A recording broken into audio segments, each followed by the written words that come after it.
চাকরিতে ফেলিওরের কোনো যন্ত্রণা নেই, কিন্তু ব্যবসায় ফেলিওরের যন্ত্রণা আছে।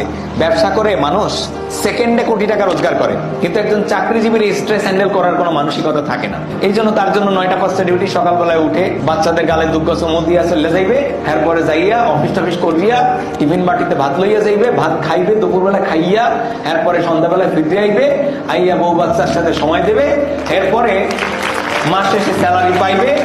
স্যালারি যেদিন পাইবে সেদিন হের বাড়ি আনন্দের বন্যা বইয়া যাইবে। সে নানান রকম বাজার করবে, খাইবে, বন্ধুদেরকে দাওয়াত দেবে, পার্টি পুটি হবে।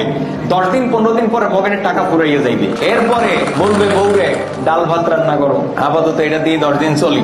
এরপরে বেতন পাইলে আবার শুরু হবে নিয়ে গোস্ত, মাছ, মাংস, তাই না?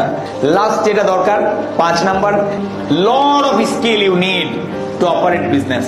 বাট জবে গেলে একটা স্কিল থাকলে চলবে, ব্যবসা করলে মাল্টি স্কিল লাগবে। তাহলে আপনাকে এবার এখানে বসে ডিসিশন নিতে হবে, আপনি চাকরি করতে চান নাকি ব্যবসা করতে চান।